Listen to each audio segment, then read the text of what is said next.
ஏய் போயிடாதடா வா வா ஏய்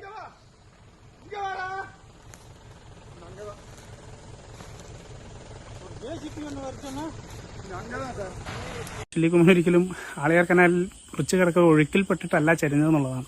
അപ്പോൾ ചില്ലിക്കുമ്പൻ ചരിഞ്ഞുമായി ബന്ധപ്പെട്ടിട്ടേ രാവിലെ മുതൽ സോഷ്യൽ മീഡിയയിലൊക്കെ വരുന്നൊരു വാർത്ത എന്ന് പറയുന്നത് ആളിയാർ കനാൽ മുറിച്ച് കിടക്കവേ ചില്ലിക്കുമ്പൻ ഒഴുക്കിൽപ്പെട്ട് ചരിഞ്ഞു എന്നുള്ളതാണ്. എന്നാൽ അതിൻ്റെ വാസ്തവം അതല്ല.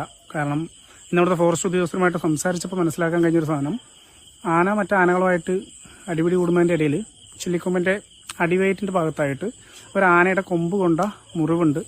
അത് വ്രണപ്പെട്ടിട്ടുണ്ട്. സ്വാഭാവികമായിട്ടും ആ വ്രണത്തെ വരുന്ന പാറ്റകളെയൊക്കെ ശമിപ്പിക്കാനായിട്ട് അല്ലെങ്കിൽ അതിൽ നിന്ന് രക്ഷ നേടാനായിട്ട് സ്വാഭാവികമായിട്ടും ജലാശയങ്ങളുടെ അടുത്തൊക്കെ അത് ഇറങ്ങി നിൽക്കാറുണ്ട്. സ്വാഭാവികമായിട്ടും പക്ഷെ അവശനിലയിലായിരുന്നു. കുറച്ച് ദിവസമായിട്ട് ഭക്ഷണം കഴിക്കാൻ സാധിച്ചിട്ടുണ്ടായിരുന്നില്ല. അപ്പം അങ്ങനെയാണ് ആന ചരിഞ്ഞു എന്നുള്ളതാണ് അവിടെ നിന്നുള്ള ഉദ്യോഗസ്ഥർ തരുന്ന വിവരം. അല്ലാതെ ചില്ലിക്കുമ്പൻ ഒരിക്കലും ആളിയാർ കനാലിൽ വൃച്ച് കിടക്കുക ഒഴുക്കിൽപ്പെട്ടിട്ടല്ല ചരിഞ്ഞതെന്നുള്ളതാണ്.